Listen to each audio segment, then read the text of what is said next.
పరాశక్తి. ఈ movie run time వచ్చేసి 2 hours 44 minutes అనమాట. ఈ మూవీ అయితే డబ్బింగ్ కూడా అవైలబుల్గా ఉంది, జీ5లో అందుబాటులో ఉందన్నమాట. అండ్ స్టోరీలోకి వెళ్ళిపోతే 1960లో తమిళనాడు నేపథ్యంలో జరిగే హిందీ భాష విధింపుకు వ్యతిరేకంగా జరిగిన ఉద్యమాల చుట్టూ స్టోరీ అయితే సాగుతుందన్నమాట. అండ్ అలా అతని సోదరుడు సామాజిక రాజకీయ ఉద్యమాల్లో చిక్కుకొని భాషా గౌరవం స్వభావం కోసం పోరాడుతూ ఉంటారు. చరిత్ర రాజకీయాల మధ్య భావోద్వేగాలను కలిపి దర్శకురాలు సుధా కొంగార ఈ మూవీ అయితే మనకైతే చూపించారు. అండ్ ఈ మూవీ ప్లస్ పాయింట్స్ వచ్చేసి శివకార్తికేయ యాక్టింగ్ చాలా బాగుంది. అండ్ 1960లో ఆ కాలంలో విజువల్స్ చాలా బాగున్నాయి.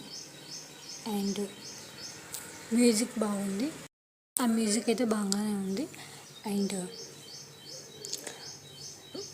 భాష గౌరవం వాటి అట్లా బాగుంది. అండ్ రవి మోహన్ పాత్ర మరియు పర్ఫార్మెన్స్ మంచి ఇంపాక్ట్ అయితే ఇచ్చింది మూవీకి. And music and background score మూవీకి ప్లస్ పాయింట్స్ అని చెప్పొచ్చు.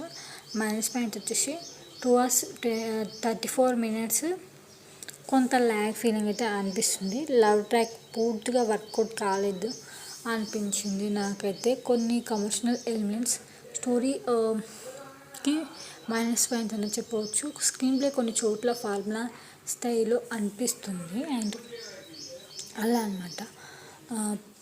పరాశక్తి ఓ సాధారణ కమర్షియల్ మూవీ కాదు, కానీ చరిత్ర రాజకీయాల భాష గౌరవం వంటి అంశాలను పెద్ద స్థాయిలో చూపించే ప్రయత్నం అయితే చేసింది.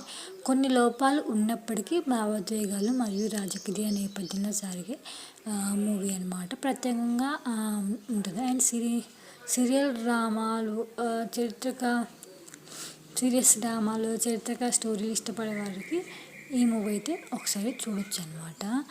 అండ్ నాకైతే అలా అనిపించింది.